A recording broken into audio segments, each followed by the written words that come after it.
So even though you know I like small, simple, and cheap, this wouldn't be for me, but I still want to provide perspective. This is what they call a Class C, meaning it has a chassis hooked on to basically a travel trailer, but it's all in one. It's a Class C. It's a 2018 Forest River SunSeeker model 2290. Now the issue with these is this is $90,000. I mean, brand new. That is a lot of money. And again, when we're talking about a depreciating asset, I just get concerned with spending just as much as almost a house. But they are it's a beautiful automobile. You don't have to tow anything, but obviously you're going to burn a lot of gas, and you're still going to have somewhere to park it, and of course use the hookups and all the extra components and things that can go wrong. That being said, everyone has a different way of viewing things, and everybody has a different journey. So to provide perspective, let's look at this brand new Class C. Inside is beautiful. I mean, you're going to have it has a Chevy chassis. Okay, you're going to have a lot of comfort in here and a lot of flexibility. And so the door is on this side, okay, which would be the passenger side. And you're going to walk in. As soon as you walk in, I mean, this is the feel of a lot of comfort.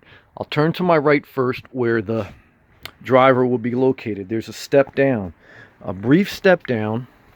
And here's the dash. Okay, it's almost like a regular Chevy car, and you have two cloth seats, and the feel is not as though you're driving this big rig. It's almost like you're driving a bigger minivan. Then right above you have like almost a bunk bed where a child could sleep, a pet, and you have a big screen TV, or an adult. I mean, very cozy up there. I mean, I would love to snuggle up there. So very nice area right above the driver and passenger side. Zoom back a little bit to give you perspective. Okay, so right off the door, you have a lot of comforts and you have a lot of feature. Now, to the left when you walk in is a sitting area, you know what I mean, like a sectional couch almost. You have a nice window. You have some storage above head. And, you have plenty of room to sit, etc., entertain. And to the left of that, you have your kitchen. You have a sink, you have an exhaust, you have a range, and you have a little oven, okay, and some more cabinetry. Above there, you have the microwave, etc. You have almost a full-size refrigerator and freezer. Okay, so very nice, and has the paneling over it. And then you have some more storage. So, for people that like a lot of clothes that aren't full minimalistic, they don't want to live out of just one bag, they want a lot of comfort. This is one of those units that you can get. And of course, if you have a family, if you have more than one person, maybe something you consider. You have an exhaust fan up there, okay? Now, here is the bed. Now, the bed is very comfortable and sexy. I mean, you got, almost, you got full comfort here of a house. But you're paying for a house. You got an exhaust fan up there. You're paying $90,000. That's before taxes and everything. Of course, that's negotiated. So I'm sure you can get a little bit better deal. But still, a lot of money. You have another kitchen here. You have some more cabinets. Okay, and then this is probably the bathroom. I haven't looked either. I'm doing this journey with you.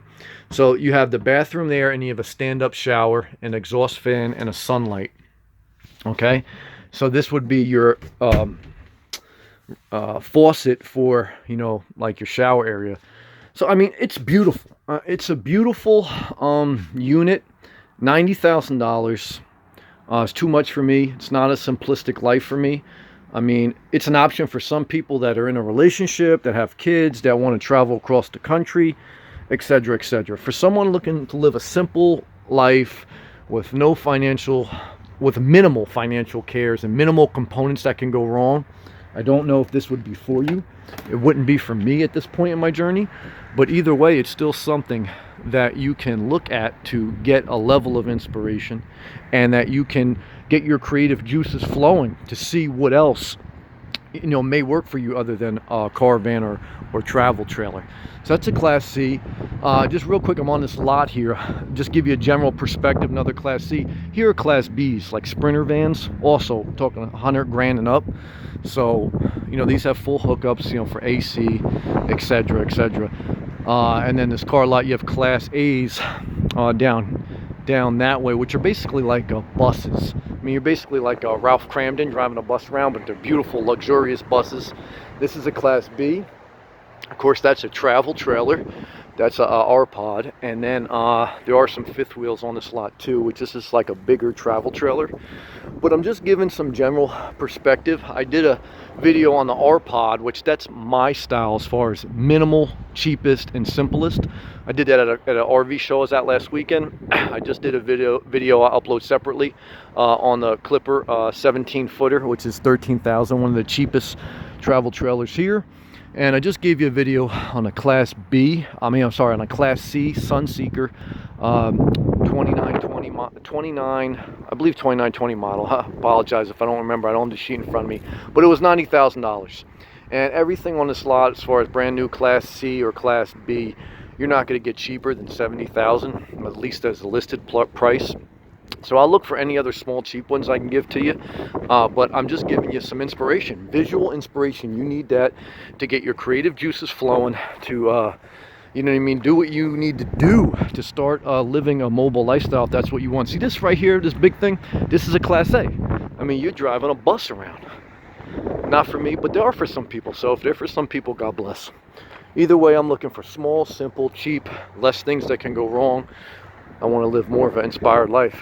So I'll upload more videos as we go. I'm just taking you along with me on my journey. And I recommend too, you do things like this. You know, go to RV lots, but don't go ready to buy in one sense. You know, do your research first, walk around, get your creative juices flowing. Then after you do all the research and everything, you know what, all I need is a van. And that's all I think most people need. But either way, everyone's different, all right? Stay inspired.